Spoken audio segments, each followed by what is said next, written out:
que viene de Dios, el hogar, la familia, la fe y el amor. Porque desde el principio de la creación, el sueño de Dios fue un hombre y una mujer.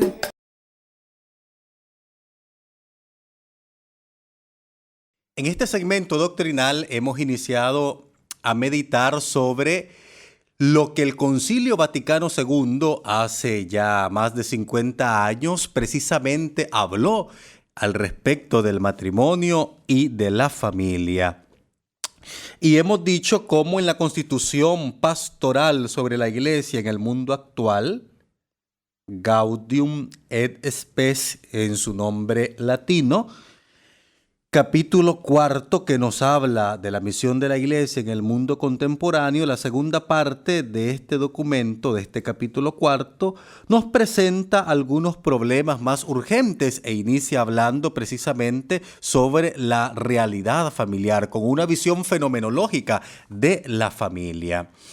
Y en 6 numerales que van del número 47 al 52, el concilio, los padres conciliares, pues, abordan este tema de la familia que aún hoy pues, es lo más reciente que tenemos del magisterio de la Iglesia de forma colegiada, ecuménica al respecto.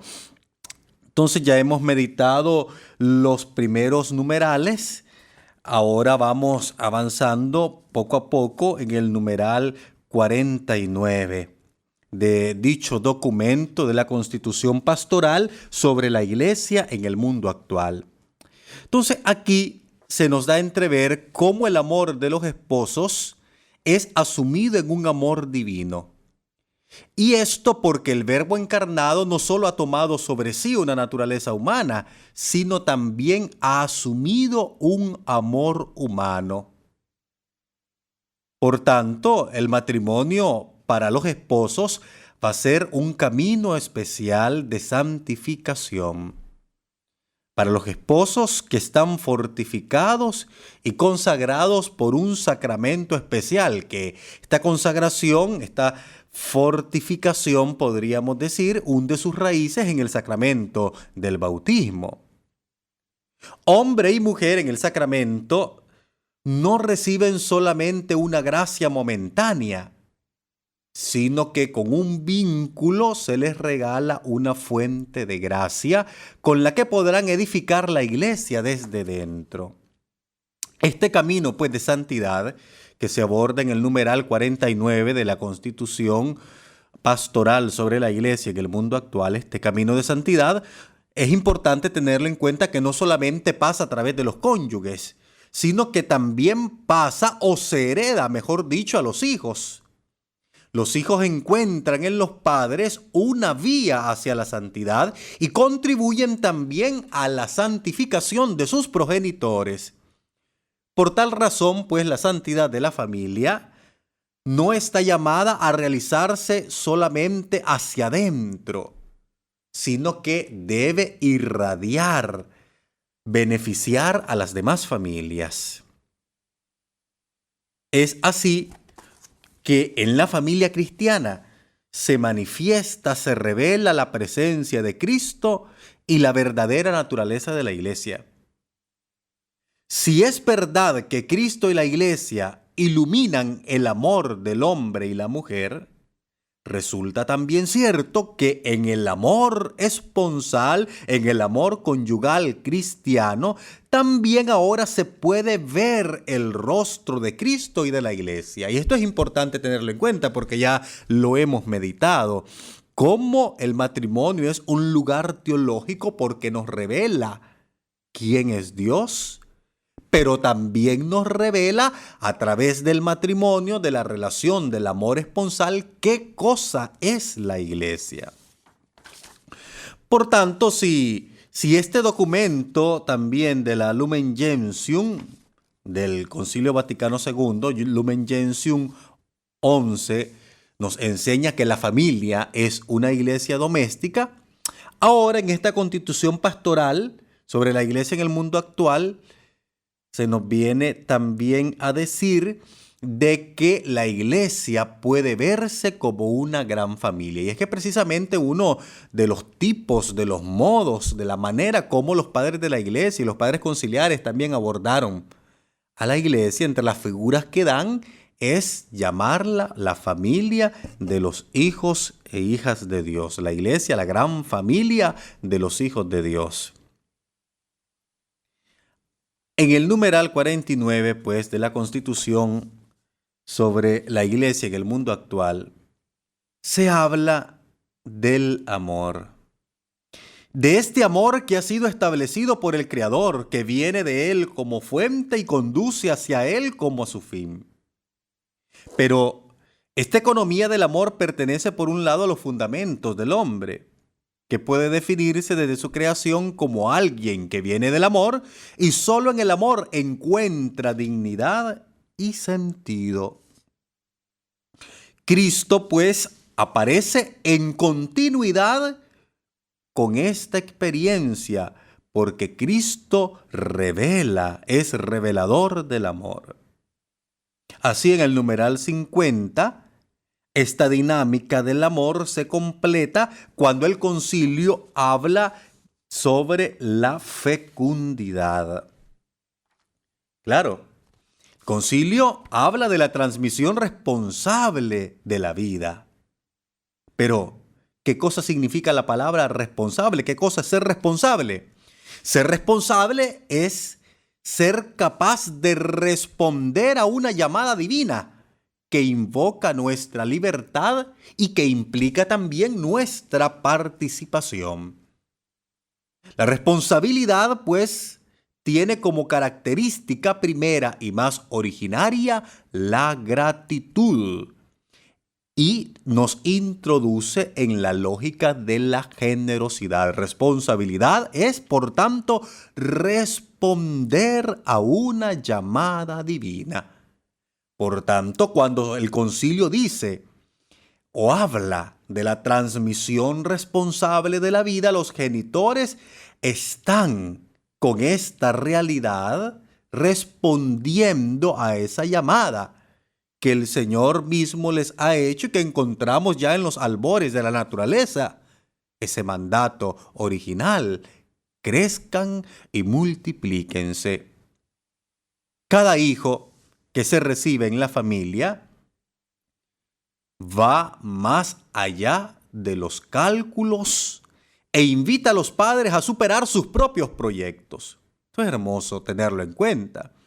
También ya hemos meditado cómo en una familia donde hay apertura a la vida, donde se puede vivir el don de ser padres, de la paternidad y de la maternidad responsable, también es un lugar donde se van cultivando los valores. ¿Cómo se van a transmitir estos valores humanos, cristianos, morales, si no hay hijos? ¿A quién se le van a transmitir? ¿Cómo se le van a heredar? Por ejemplo, el bello don, regalo de la fe. Sería irresponsable una paternidad que se base solamente en las cuentas y en los cálculos y que no se apoya sobre la alianza primigenia con el Dios de la vida. Qué terrible, por ejemplo, es encontrar sociedades donde las parejas prefieren crear animales, como lo ha dicho el Papa Francisco, donde muchos prefieren o le es más económico, rentable, tener un perro y andar paseando un perro en los parques y no a los hijos, por ejemplo. Indudablemente, en este tema de la paternidad responsable, debemos tener en cuenta que el ser abiertos a la vida, vivir el don de la generatividad, de la procreación, es, como ya lo he dicho, una respuesta a esta vocación divina, donde los hijos tienen que ser vistos por la pareja no como un derecho, sino como un don, como un regalo de Dios. Este mismo numeral habla también un poco sobre los fines del matrimonio, que esto se ha discutido a lo largo de la teología sacramental. Es interesante cómo, por ejemplo, el hoy beato Pablo VI, en esa carta encíclica controversial del Humane Vitae, empleando un símil lingüístico, hablará de dos significados del amor esponsal: unitivo y procreativo. Y esto lo encontramos en el Humane Vitae número 12. San Juan Pablo II también, en sus hermosas catequesis sobre el amor humano, pues también habla de estas dos características del amor esponsal: el unitivo y el procreativo.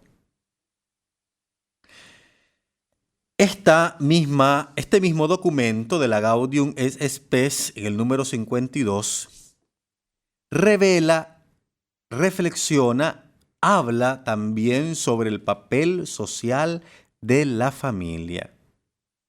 Así comienza hablando de la familia como escuela de una humanidad más rica, porque aquí se pone de relieve la necesidad de educar a los hijos. Pero también es una llamada a la sociedad para que cuide a la familia. Para que cuide a la familia, ya que este es el lugar de la educación y de la unión entre las distintas generaciones. En este aspecto también debemos considerar, amados hermanos, cómo a lo largo de todas estas reflexiones de estos 6 numerales, lo más importante que el concilio nos ha aportado, nos ha dejado como legado, en primer lugar, es señalar cómo el matrimonio recupera su puesto dentro de la fe, de todo este entramado de la fe. Y cómo también el matrimonio está en relación viva con los misterios centrales de la fe cristiana. Esto en primer lugar. Y en segundo lugar, cómo el matrimonio se explica a partir de la experiencia, pero una experiencia concreta, la experiencia del amor. Por eso, en definitiva, podemos decir de que el concilio pone de relieve la unión entre el matrimonio y la fe cristiana. Porque el matrimonio se ilumina a partir de Cristo, que ciertamente no es Cristo el creador del matrimonio, pero lo ha elevado a la dignidad de sacramento. Y esto porque el Hijo de Dios no solamente ha asumido la naturaleza humana, sino que, como ya lo he remarcado, también Cristo asumió un amor humano, amó con corazón humano. Por tanto, es el matrimonio y la familia lo que proporcionan las experiencias básicas, experiencias de comunión en la carne, para comprender la vida y la obra de Jesús. En segundo lugar, el matrimonio, a la luz del concilio, de lo que hemos reflexionado, se define como una comunidad de vida y amor. Y esto rompe con la vida aislada, con la vida egoísta, egocéntrica, con el individualismo, al definir el matrimonio como comunidad, no como mera privacidad. Se abre así un camino para mostrar la armonía del matrimonio con las aspiraciones más profundas del hombre. Por eso San Juan Pablo II, en sus catequesis sobre el amor humano, presentará las experiencias radicales que permiten calibrar un amor genuino y que nombrará, siguiendo el relato del Génesis, amor abierto al misterio de Dios. También es importante cómo el Papa Benedicto XVI, con su encíclica Dios es amor, Deus Caritas es, traza una ruta hacia la verdad del amor. Porque desde la verdad del amor se ilumina también la misión social del matrimonio. Solo así el amor deja de ser emoción privada y puede pasar al ámbito público para construir la ciudad de los hombres y de los hijos de Dios. Solo desde la verdad del amor encontramos la apertura del matrimonio a la vida, la generación de los hijos, la misión educativa de los mismos, así como también la santificación de toda la familia, porque la santificación que se da a través de esa gracia de estado que reciben por el sacramento del matrimonio, he dicho, a la luz del concilio, pasa, se hereda también a los hijos. Y desde esta verdad del amor se comprende el matrimonio como una realidad natural, integrado en su naturaleza humana. Debemos, pues, agradecerle al Señor, al magisterio de la Iglesia, esta hermosa reflexión, como a la luz del concilio, que es el primer concilio que, por así decirlo, trata de una manera dedicada, doctrinal, este tema, esta realidad sacramental, como un desafío pastoral, como un diálogo de la Iglesia con el mundo moderno. Pensamientos del Papa Francisco que inspiran a las familias.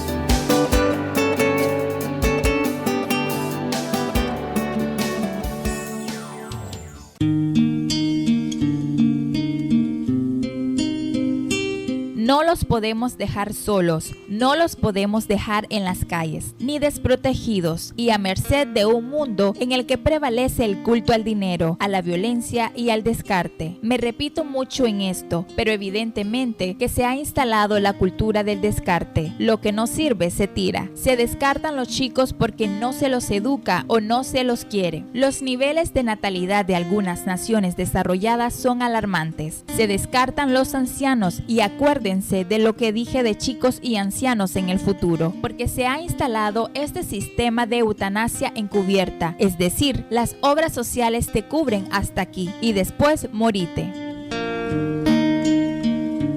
Descartan los chicos, los ancianos y ahora el nuevo descarte. Toda una generación de jóvenes sin trabajo en países desarrollados. Se habla de 75 millones de jóvenes en países desarrollados de 25 años para abajo sin trabajo. Se descarta una generación de jóvenes.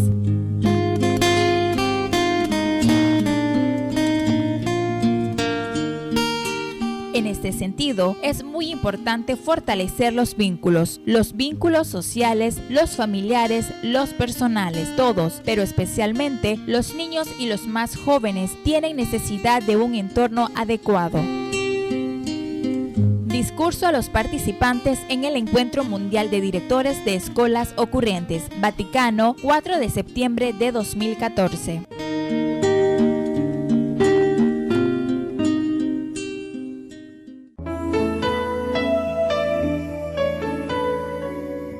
No tengan miedo de llevar la sabiduría de la fe a todos los ámbitos de la vida social.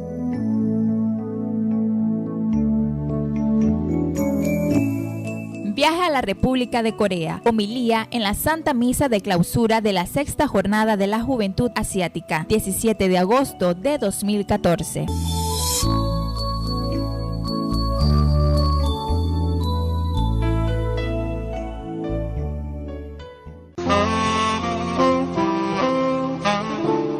También quiero reconocer la valiosa contribución de las mujeres católicas coreanas a la vida y la misión de la Iglesia en este país como madres de familia, como catequistas y maestras de tantas otras formas. Asimismo, no puedo dejar de destacar la importancia del testimonio dado por las familias cristianas.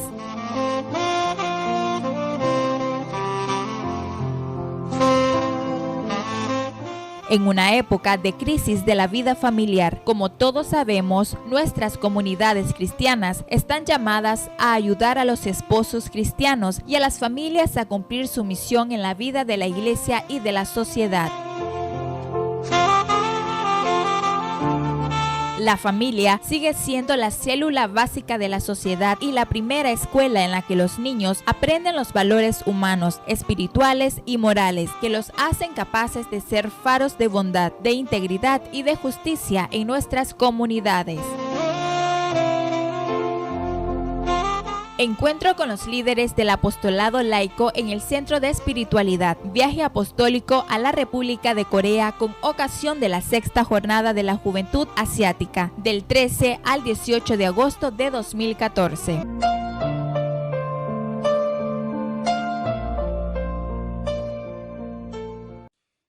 Hermanos, en este segmento teológico pastoral hemos venido meditando, compartiendo con cada uno de ustedes algunos presupuestos a considerar de una manera propia en la pastoral a nivel general de la Iglesia, pero particularmente en la pastoral familiar. Hoy, como Iglesia, como cristianos, tenemos la necesidad de hacer que el Evangelio llegue al corazón del hombre. Y este es un criterio fundamental, preponderante, mucho más importante que solamente responder o dar respuestas técnicas a tantos problemas, a tantas dificultades que nos encontramos en nuestras labores pastorales. Cuando en nuestro proceder pastoral solamente utilizamos una lógica de la acción meramente aplicativa, que parte muchas veces de la inventiva a las necesidades, nos encontramos frente a esta realidad, con dos dificultades. Así pues, la primera dificultad es el criterio de la urgencia en la pastoral. ¿En qué consiste esto? Que muchas veces un claro principio de acción consiste en juzgar de una manera imprudente el hecho de responder únicamente a las urgencias. Ante una urgencia, por ejemplo, en este aspecto nos viene requerida una respuesta rápida. Y si nosotros en la pastoral vivimos solamente respondiendo a lo que es urgente, se cambian muchas cosas y muchas veces aquí se recurren a ideas viejas para responder a problemas nuevos, improvisando alguna medida, alguna postura, algún procedimiento práctico. Y surgen así una serie de desórdenes, por así decirlo, en esto de la prioridad de las acciones que se deben considerar. La urgencia en la pastoral.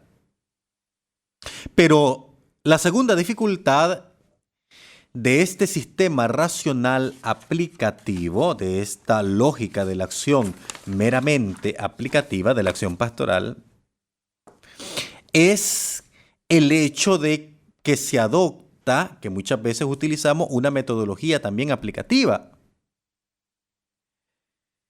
Adoptamos la metodología aplicativa y todas las iniciativas pastorales vienen aplicadas siempre como respuesta a los problemas. Y en este aspecto, o se llega siempre después a los problemas, o nunca se llega. Se llega en retardo muchas veces y no se afronta la realidad de aquella problemática. Por tanto, si en el segmento doctrinal ya hemos meditado, hemos hablado cómo los padres de la Iglesia y los concilios han utilizado la imagen de la familia para hablar sobre la Iglesia. Definen a la Iglesia como la familia de los hijos de Dios. Entonces, aquí no hay duda de que Iglesia y familia son dos modos de comunión, de participación en este cuerpo místico de Cristo. Así, la familia es iglesia doméstica y la iglesia es una gran familia, ciertamente. Por tanto, teniendo en cuenta este presupuesto, la acción pastoral nace del misterio de comunión que es la iglesia, que es precisamente la eclesiología, la manera como el Concilio Vaticano II ha visto a la iglesia. En nuestra estructura pastoral, en nuestra labor pastoral nos hace aún mucha falta el asumir de una manera real una eclesiología de comunión. Y cuando ignoramos y no aceptamos este principio de una eclesiología de comunión, el mero empeño en la actividad tiene como efecto un grandísimo empobrecimiento de la pastoral que no responde a esto que el Espíritu realmente quiere. Hoy pues nosotros podemos constatar la pérdida de una lógica de la comunión, la cual es capaz de generar una unidad en la diferencia que no se basa en pactos, acuerdos o alianzas, sino en la unidad de espíritu y su verdad en los fines. Esta lógica de comunión, amados hermanos, nace del amor y se expresa como fuente de credibilidad, pero que se contrapone a reducir, atención con esto, se contrapone a reducir la caridad a una mera beneficencia. En algunos casos, se confunde la comunión eclesial con la colaboración en una acción particular dentro de la iglesia. Algunos, por ejemplo, dirán, soy iglesia, no porque tenga la fe de la iglesia y participan en la misa, o porque colaboro activamente en las actividades de la iglesia. Este sentido de pertenencia es uno de los aspectos más difíciles de considerar, de tratar en el día de hoy. Ya hemos hablado en los otros programas este tema de la condición de vida, ¿no? El pertenecer a la iglesia en razón del sacramento del bautismo, de la confirmación, del estado de vida, el poner parte de nuestra vida en manos de la iglesia. La pastoral familiar no tiene hoy necesidad de un paquete de nuevos métodos, así lo consideran los especialistas en estos temas de pastoral familiar específicamente, sino que la pastoral familiar necesita, para ser ejecutada, de un cambio profundo de mentalidad, de una conversión y no tanto de nuevos métodos para la planificación. Y es hermoso precisamente lo que estamos hablando en el aspecto doctrinal, cómo la pastoral familiar recibe un primer aliento en el Concilio Vaticano II que promueve una renovación del valor de la espiritualidad conyugal. Y es lo que precisamente nos dicen estos 6 numerales de la Constitución Pastoral sobre la Iglesia en el mundo actual, del número 47 al 52. Es la primera vez un concilio de naturaleza pastoral, como lo fue el Vaticano II, donde se tratan las líneas esenciales de la vida familiar partiendo del designio de Dios. Hoy, indudablemente, el problema grande que tenemos es una pastoral inadecuada. Pastoral inadecuada que se puede manifestar ciertamente cuando no tenemos una pastoral en conjunto, sino sectorial, o concentrada solamente sobre soluciones de meros problemas, una pastoral inadecuada, y con ausencia, cierto, de comunión eclesial. Con la ausencia de comunión eclesial que se manifiesta en esa división de las acciones. Y ya en ese tiempo del concilio, precisamente la familia estaba ubicada en un ámbito pastoral, entre otros. Era como una pastoral, por así decirlo, marginal, un tema marginal. En esos tiempos del concilio, 50 años atrás, el sentido de la familia se venía marginando a un momento preciso, ya sea para la preparación inmediata al matrimonio o como una tarea terapéutica a cada problema familiar. Así pues, en una visión aplicativa práctica, la familia no se inserta en las programaciones de las actividades, muchas veces parroquiales, ya que se considera como algo meramente superficial. Como lo hemos tratado hoy, el concilio aborda este hermoso tema de la dimensión social del matrimonio, que tiene también mucho que ver con el aspecto pastoral. Pero esta dimensión social del matrimonio no ha estado suficientemente valorizada por los problemas de convivencia. Se ha considerado hoy el matrimonio, la familia, como una pastoral de ámbito privado, que mira solo a las personas interesadas en resolver los problemas de la pareja. La falta de comunión, por tanto, revela también un desconocimiento de los argumentos esenciales de la doctrina cristiana. Y este es el gran aporte del concilio, que insertó toda esta doctrina del sacramento del matrimonio dentro del conjunto doctrinal de la fe. Hoy se desconoce grandemente toda la doctrina sobre el matrimonio y la familia. Hoy no se afrontan de una manera profunda los temas de la vida matrimonial. Se huye a todos estos temas de la moralidad, incluso en las mismas catequesis y en la predicación. Y así como lo han constatado los padres en el reciente sínodo, en la Redatio Finalis, antes de iniciar, que hay una falta de formación y de orientamiento. Y esto no solamente se constata a nivel general, sino que también se percibe en los mismos esposos, donde no perciben en la iglesia una posibilidad de ayuda, sino que al contrario ven a la iglesia como lejana cuando estos experimentan graves problemas. La falta de comunión también nosotros lo vemos cuando tenemos en nuestras parroquias una pastoral fragmentada, que no hay ninguna coalición entre ellas, ¿no?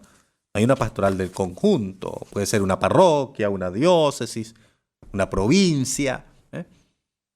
Nosotros vemos, por ejemplo, que en una parroquia hay pastoral juvenil, pastoral social, pastoral de enfermos, pastoral de niños, catequesis de infancia misionera, pero no hay ninguna relación entre ellos. Por ejemplo, la pastoral juvenil tampoco tiene en cuenta, por ejemplo, el desarrollo en la pastoral familiar, ni una continuidad. Muchas veces la pastoral juvenil es una pastoral de actividades, de recreación para el tiempo libre, porque los jóvenes no saben qué hacer con el tiempo libre, entonces inventamos la pastoral juvenil. Pero no se enseña a construir una vida. Los grupos donde los jóvenes experimentan también como bello don el noviazgo, porque encuentran a la persona con quien entablar un noviazgo cristiano, pero después no hay ese salto de continuidad a vivir esta construcción de una vida para siempre. Una iglesia, por tanto, que solo hace acciones para tener resultados medibles, ha perdido el sentido profundo de su acción profética, que es aquella que recuerda al pueblo la presencia activa de Dios que lo salva.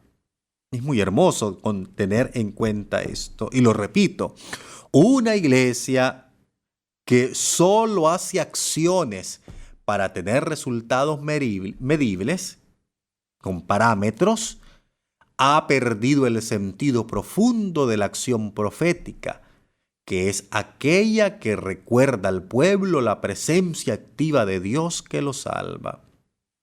Por eso San Juan Pablo II decía que la futura evangelización depende en gran parte de la familia, que es la iglesia doméstica.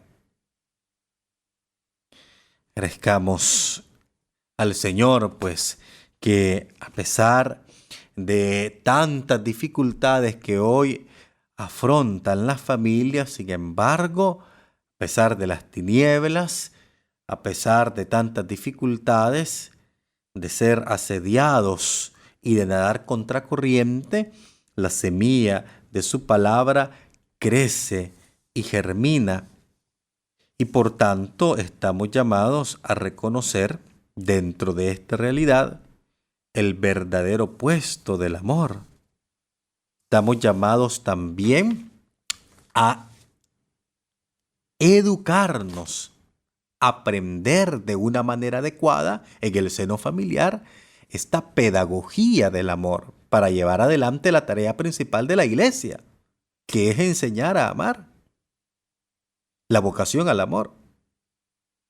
La caridad se debe comprender a partir de la verdad del amor. La fe que trabaja, la fe que actúa por medio del amor, como lo dice San Pablo, su carta a los Gálatas, capítulo 5, versículo 6, que esto tiene que ser un criterio principal para toda la actividad de la iglesia. Principio fundamental de la caridad pastoral, por tanto, es recibir amor para aprender a amar. Caridad pastoral como motor real de toda actividad de la iglesia. Pero hoy, desgraciadamente, las parejas jóvenes asumen esta tarea partiendo nomás de una mera proyección afectiva, donde se ignoran los pasos decisivos para la construcción de una vida perenne, permanente. Por tanto, hoy, con urgencia, se necesita afirmar la importancia de una temporalidad específica del amor. Afianzar este aspecto. Porque una concepción de verdad cristiana del amor infunde o asume profundamente la categoría de la promesa. De ahí que un amor es verdadero cuando promete una vida más grande y ofrece un camino y firmeza para poder realizarlo.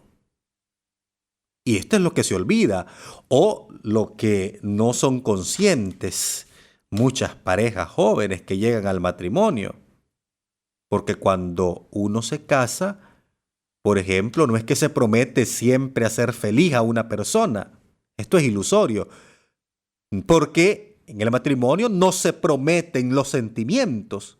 Lo que se promete es ser fiel. Se promete la fidelidad por siempre. En la alabanza hay una proclamación de reconocimiento. En la canción del amante hay amor. San Agustín.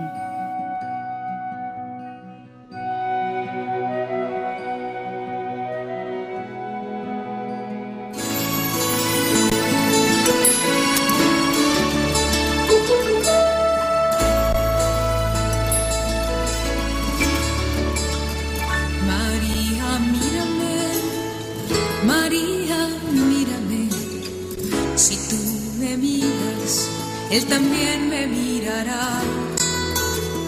Madre mía, mírame, de la mano llévame muy cerca de Él, que ahí me quiero quedar.